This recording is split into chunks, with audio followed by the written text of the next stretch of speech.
Hey everyone, how's it going? Pawinning here and welcome back to my garage. In today's video, we're going to be continuing the installation process of a couple parts from MKAH Motorsports, specifically the rear interior delete panels. So if you guys haven't seen the previous videos of installation procedures around the front splitter, the diffuser, and the interior door cards, I'll link it in the corner right here and also at the end of this video. So the installation of these panels is relatively straightforward. The only challenge is really removing the rear seat completely, so it gives you access to those rear panels so that you can actually pull them off the actual chassis.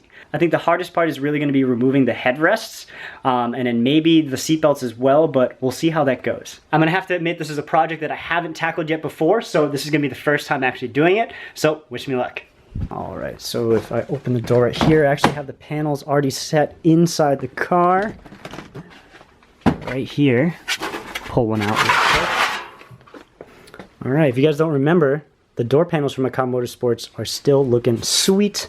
The installation, of course, is in that playlist I mentioned before, but I bought these because I really liked the finish and the fact that they had a couple spacers in the back to really make this panel really flat and really clean looking. And also the added touch of this pull strap is also really nice, and the fact that they give you options to add back the speakers and also the switch panel for the mirrors, which is actually tucked behind this panel. But anyways, the same aluminum sheet metal is used to create this rear delete panel. Same finish with the black powder coat, which is awesome. It's very smooth. It's pretty hard to chip, pretty scratch resistant, but anyways, let's get to it.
So actually I was just able to pull the entire panel off straight up, pretty much just unhinging these clips completely.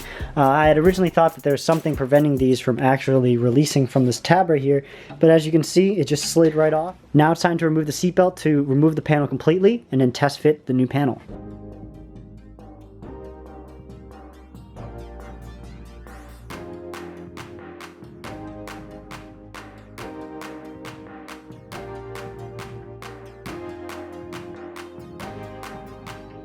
Alright, so I got the panel fitted right here, or kind of fitted rather. So before I actually give my first impressions on the fitment, let me make it clear that this panel is advertised for any E36 Coupe on the market. Now this is a convertible, so I purchased this interior delete kit with the knowledge that this might not fit. Because I know a lot of the parts between the coupe and the actual convertible are interchangeable, I had purchased these with the hopes that it might fit and kind of work, or might need little modification to kind of complete the package. Alright, so to start things off, this panel does fit, kind of. It does rest along the inner edge of the convertible top tray right here, and it does seem to line up with the arch of the door frame right here. Now in terms of fitment on the actual plastic trim, I wasn't really too happy with it, mainly because I had to actually remove the plastic trim on the top and surrounding the actual rollover protection bar right here. So I either have to trim the panel or actually trim part of the plastic in order for everything to rest back in place back into the plastic clip pieces right here. So when I put the seat back on, it actually mates to the top of this plastic trim nicely. To evaluate the rest of the fitment, in terms of where to mount the actual hardware, you can still utilize the front two fastening points that will bolt to the chassis right here once you drill the two holes. So moving towards the rear of this panel, there are already two pre-drilled holes, which you can use as markers to mark where you want to drill into the chassis. So where there's an issue for me right here is this hole that's already pre-drilled. There's nothing really behind it. in order to really drill into or mount into besides wiring. There's a bunch of dead space back here. So honestly, I don't think that's going to be a big concern, mainly because I think the seat is actually going to cover this entire gap pretty nicely, and the rest of the seat will kind of go around the seatbelt here and kind of push the rest of it against it. Now this final comment only applies to convertibles. Now again, because this was designed for coupes, fitting this panel the way it is going to yield a gap right here that was covered by the old panel. So if you guys have any suggestions on what material I should use to kind of work with in order to kind of shape a replacement panel on top, comment it below. I'd love to hear your feedback. But let's get the fitting the seats back in place so we can really see how this panel is going to look.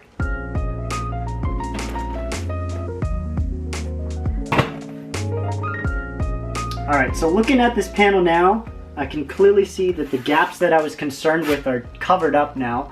The seatbelt mechanism should still be able to retract and contract normally, although I am a little bit concerned of this corner right here. I might actually grind that down a little bit.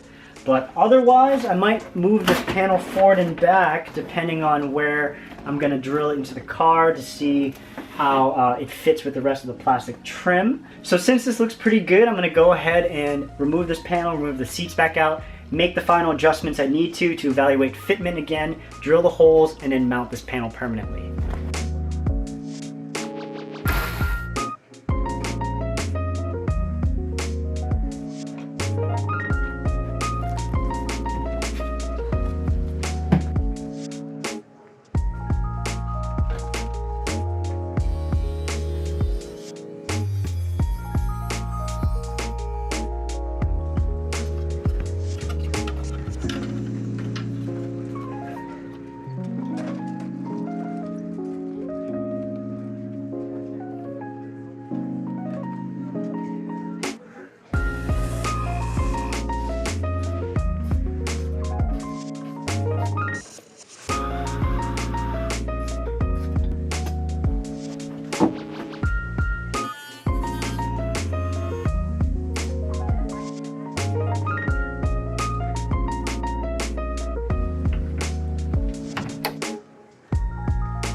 Alright guys, so the panel is finally bolted back up. So I only really drilled and tapped one bolt up here and 2 bolts down there. Again, there were various points that could not be drilled because of the dead space behind this panel.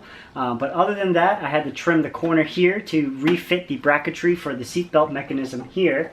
And I also ended up pulling the trim back, drilling a hole like you saw in the previous clip to actually mount part of that rubber stripping back to this actual panel here. Now, you can clearly see that there's still a gap on the top, but as I addressed it before, that's something that I'm going to have to work on in the future, or maybe even salvage part of the old panel. So if you guys like the contents of this video, please don't forget to hit the like button below, and also subscribe to the channel if you're new. So in the next series of videos, I will be finishing up the interior back here, probably installing the panel on the other side, and installing those side skirt panels from MKAH Motorsports. In addition to that, we will be test fitting and installing the new wheels for my Honda Civic Si. Yes, if you've missed it on Instagram, I did have a live stream a couple days ago actually unveiling and unboxing the wheels. So if you missed that, don't forget to follow my Instagram so you don't miss out on future live streams. Again, my name is Pawinning, and I'll catch you guys in the next video.